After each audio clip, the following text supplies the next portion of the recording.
Hey buddy, I saw your video. I also just filled up on gas, and I love driving my car on a fresh tank of gas.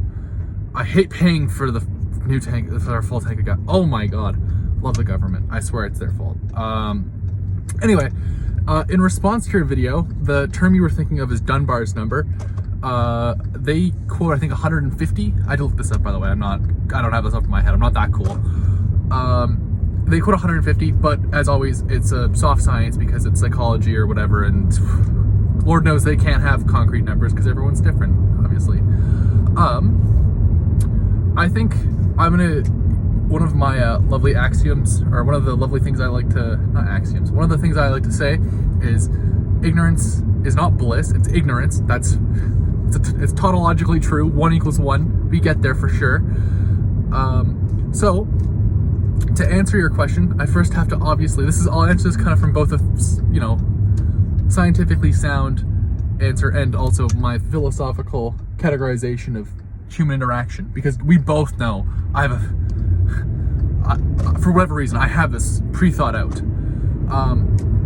I prefer kind of like and this will intuitively sound true, there's nothing profound here, and for as much as I like to believe it, I have a tier system. It makes a lot of sense.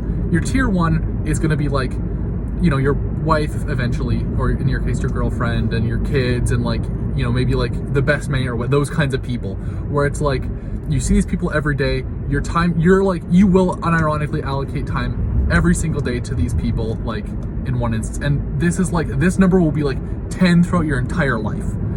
And so these are going to be really easily identifiable people. The list is very small.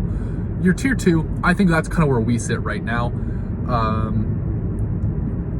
which is I will go out of like every single week, maybe even every single day, depending on ease of communication and keeping up, we'll talk with each other.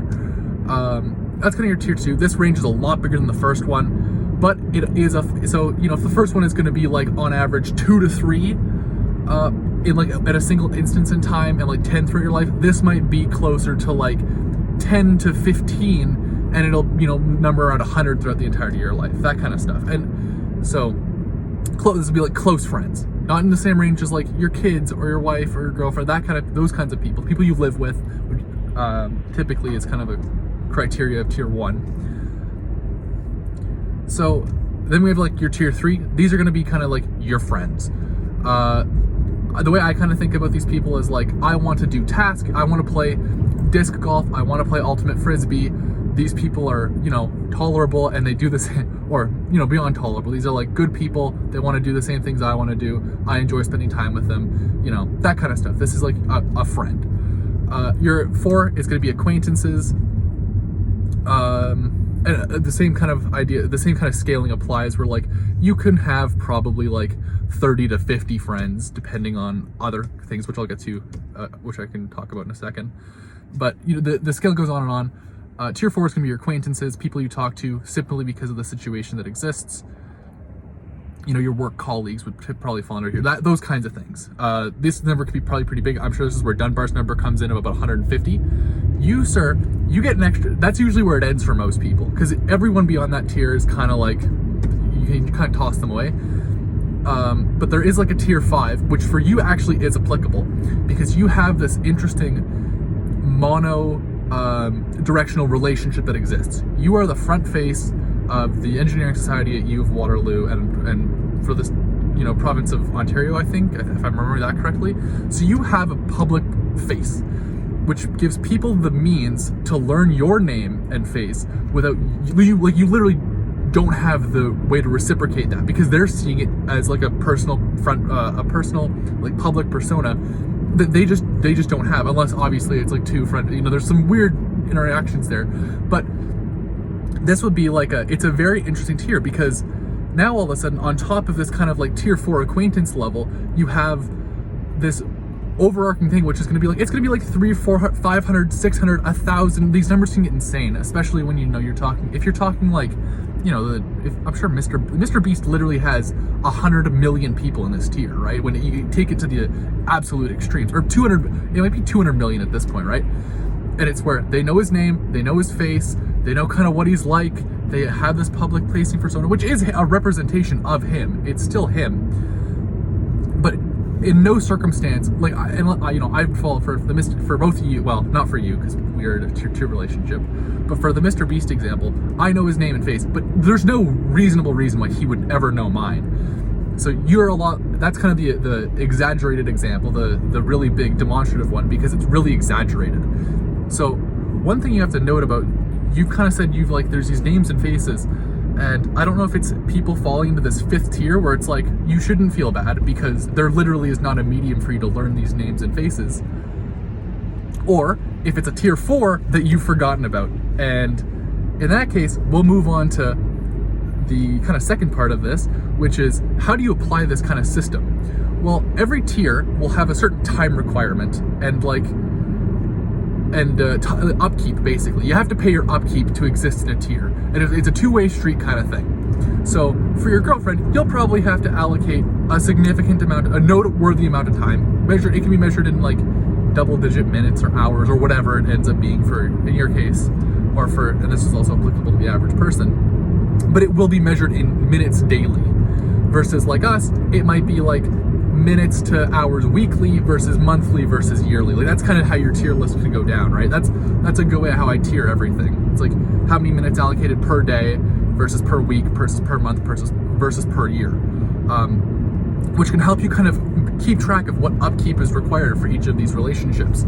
So what I'd imagine is happening is there's a time requirement to all of these things for all the people in every single tier. If you can't meet that time requirement, then you're obviously going to fail. It's like there's a finite amount of time, one in our lives. That's an existential conversation we can have later. But to maintain these things. So if you spend a one-off week away from your girlfriend, I'm sure it's a one-off week, it's fine. But let's say, for 4 or 5 months, because we're talking about longevity here, you go from talking to your girlfriend every day to once a week, I'm sure that would put a notable strain on your relationship. And this is like, this kind of idea trickles all the way through in different ways, shapes, and forms. So in your case, your tier 4 relationships, your acquaintances and people you know by environment, you just don't have the time to, or you either aren't or you don't have the time to allocate to keep, you don't have the time to pay the upkeep to maintain these things, and so you're experiencing the negative consequences of these things.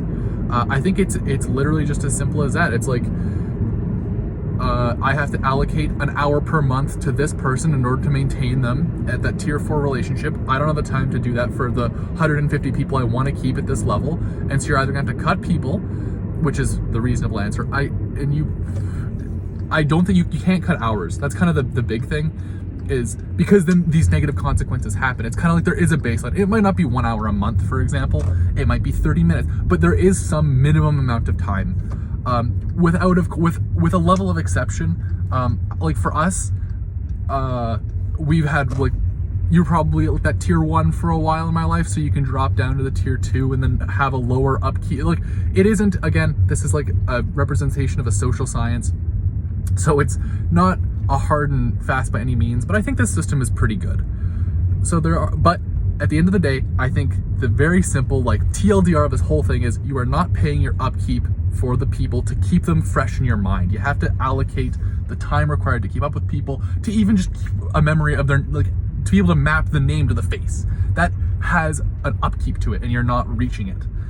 So I think we're already on the right track by saying that, like, once your other aspects of life open up and you have the time to now reallocate to your social situation, well, you do have the time, right? It is a holistic, approach to yourself. So once you do open up the time, you can allocate it to this lovely tier list of relationships, and you're good to go. You've met the criteria. These problems should hopefully go away. But you do have to worry about tier 5, which is a fun thing most people don't have to do. And that's something to keep in mind, is the public-facing persona for you will probably not go away, and especially giving you're just going to make it worse and worse over time. So that'll be kind of interesting and fun. Now, unrelated, because I think I feel pretty confident in my response to that in terms of my 2 cents. I want to get your opinion on motivation, because that's something I seem to have a decent amount of, but have absolutely no directional control over. You know, can queue my 25 league games just despite losing all of them and power through because it's probably an addiction or whatever. And so I think the motivation is there, but I can't target it. But you're a guy who is relatively high functioning, and this is where your holistic thing comes, because I'm sure you're allocating time to, you know, whatever. That's, I won't even try to link it back in. But anyway, I want to know if you experience this kind of thing where you can't motivate yourself in a specific direction that you need to at a given time. So let's say academically, like, you know, you got some academic crunch time. How do you, like, if you, let's say you want to do your social stuff and you were feeling motivated to improve that, but you needed to, you know, force it to academia. How do you, one, do you do that? Can you do that? Or do you just manifest motivation? And also, if you do it that way, how? I'm convinced, because of how everyone's life work, you have to be motivated in certain directions at certain times. Motivation, or maybe motivation's wrong, or maybe you're, you know, determination and that kind of stuff. There's another term I'm totally blanking on right now. But I want to get your opinion, because you're a fairly motivated person who has crunch time in a lot of aspects of life.